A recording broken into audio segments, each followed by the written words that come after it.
All right, welcome everyone. My name's Jared Wesley, and I'm the executive director of the BYSI program. I'm also a professor of political science here at the U of A and an associate dean of grad studies in the Faculty of Arts. I'm a lucky husband, proud father, and I'm a descendant of the Africville community in Nova Scotia. So welcome to this very brief information session about the Black Youth for Social Innovation project. I'm happy to be here with my colleague Salvador, who's been with us along the way, and several folks that I know have been part of the program over the last year. I'm proud to say that BYSI is entering its second full year in summer 2025. Last year was the first year that we launched. And the first cohort of 10 students helped us to build this program from the ground up. And it makes it a really unique student-driven mentorship program, an internship program, one like you wouldn't see at other universities or in other contexts. Now, so today I'm going to explain a little to you about what makes BYSI unique, hopefully convince you why it's worth applying, and then give you the structure, and then we'll turn it over to questions and answers. So as I mentioned before, last summer, we had a cohort of 10 students join us from across the U of A campus, from various undergraduate and one graduate program. That group was charged with building the program. As part of their mentorship and professional development training, they learned a whole bunch of new skills in organizational development. And one of the first things they did through a series of trained activities was to develop BYSI's mission. Again, this isn't something that is passed on from professors or passed down from the university to students, but rather what did students want BYSI to do? And over the course of 3 weeks, they came together and developed the mission statement that you see on your screen. We empower Black youth to lead a pluralistic society. And when we say pluralistic society, what we mean is that we recognize that people are better together, that we make better decisions the more voices we have around our tables. And so this really captures what we're hoping to instill in our students through their professional development training, their internship, and the group mentorship opportunities that they have. This year, we are expanding the program. Last year, I mentioned we had 10 students involved. We had over 70 applicants for those 10 positions last year. We're anticipating even more students applying, which is why we're excited to expand the program as big as we can make it. Our goal is to have it at least double, if not triple in size. And to that end, we've expanded the program to include a couple of new streams. So last year, the BYSI program was organized around what we now call the research assistant stream. So undergraduate students were placed in existing research teams led by Black faculty across the University of Alberta. They worked on projects from, those were focused on education and sport to political culture and everything in between. So these students were placed in existing teams. They got a chance to work with grad students, with professors to develop their research programs. And that stream will exist again this year. So we're excited to welcome members of the Black Faculty Collective back into the program to hire undergraduate students to participate in that research. I should say it's a pretty rare opportunity for undergraduates to do this kind of research. Most of that is reserved for master's or PhD students. And I think the students that were in the program last year demonstrated just how valuable undergrads can be. So the research assistant stream is open. We also have now 2 other streams that we're excited to announce.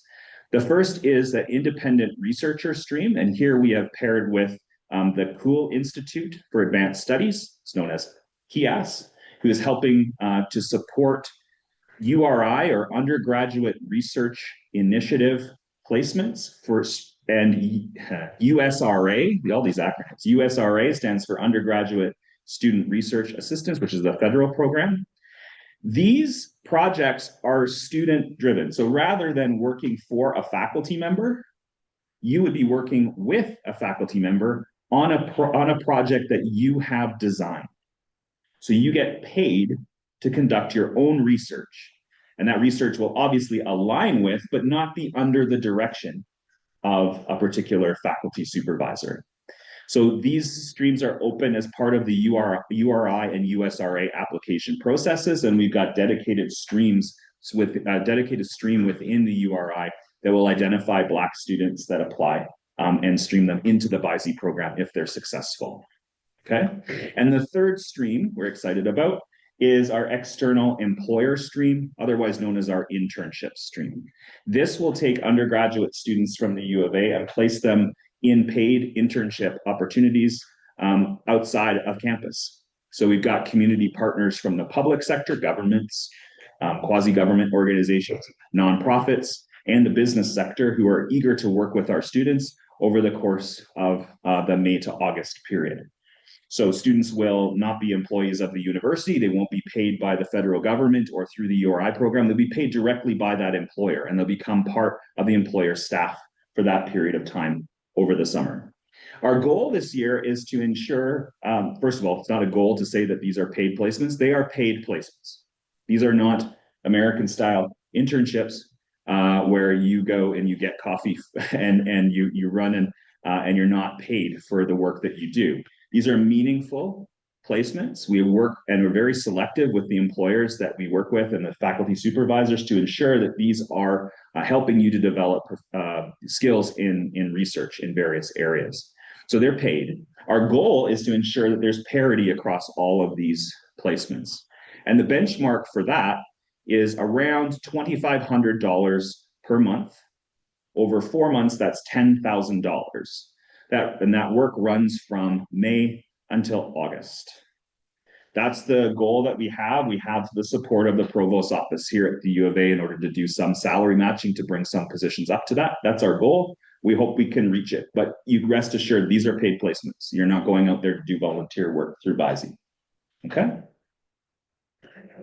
The other component that's unique to our program is that rather than seeking out one-on-one individualized mentorship relationships, which a lot of other Black youth programs do across the country, we've abandoned that model along with our partners at ELITE. ELITE is another program at the U of A that works with STEM students. We work with predominantly social sciences and humanities students.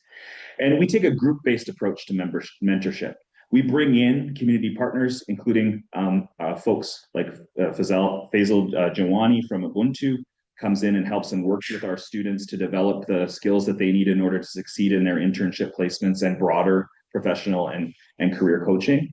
But more than that, the students provide peer mentorship to each other. We recruited a very diverse and active group that worked really well together, and you learn from each other in speaking about challenges that you may have in your research or in your work or in your personal life in some cases.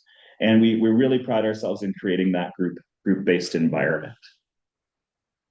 So the application process has already begun from the employer side. So we are in the midst of recruiting external employers for the internship stream and faculty supervisors for the other two streams. They have indicated interest to us. We're working through those so that we can post the positions that are available in all three streams by February the 15th. So in order to receive information about those postings, you need to be on our email list. So if you aren't already on our email list and haven't received notice from BYSI, you need to fill out our intake form, which is available at our website, uab.ca/BYSI. All right, so you will receive an email when we have those postings available. You'll be able to apply for a select number of those. You can apply for all three streams. In fact, I'd encourage you to do so to maximize your chances of being successful. We will determine what's the maximum number of positions that each individual student can apply for based on the total number. So we want to be able to provide enough students for all of our employers, but also enough opportunities for students. That requires us to kind of balance. We won't allow you to apply for 20 if you're really only interested in 3 or 4, okay? So you'll have a tight turnaround there of about 2 weeks to complete the application form. It will be very straightforward.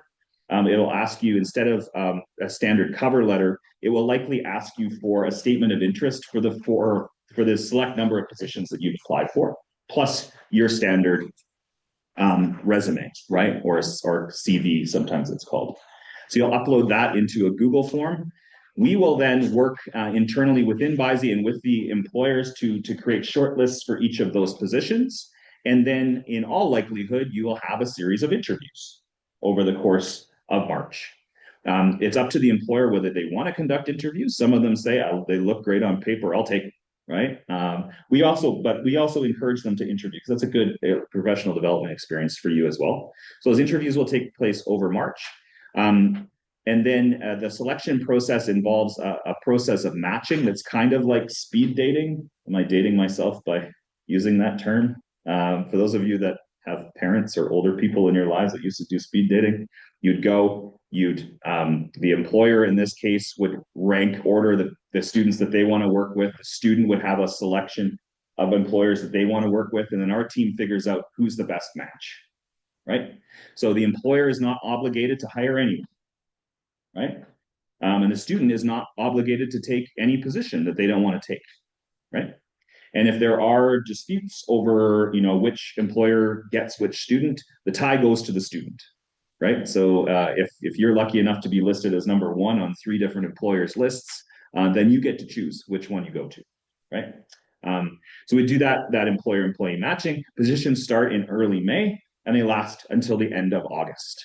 It is a 16-week program that runs over the spring, summer semesters. Some students have managed to balance it with a spring, summer course load. I'll tell you, it's very difficult to do it with one course, let alone a full course load. So the expectation is, unless you're able to negotiate some kind of time flexibility with your employer, that you are working full time. And you'll be working, that is in the range of 35 to 40 hours per week. A certain number of hours, last year it was between 3 and 5, is dedicated to the BYSI program. So as part of that, employers will provide you with time to come and work with us in a group environment to take professional development and other mentorship related courses that are at a specific predictable time each week. All right. So that's the lowdown on BYSI 2025. Thank you for folks that joined us in the room and folks that are tuning in online. As I mentioned, we will be stopping the recording shortly to turn it over to you for questions and answers. But for the folks that are tuning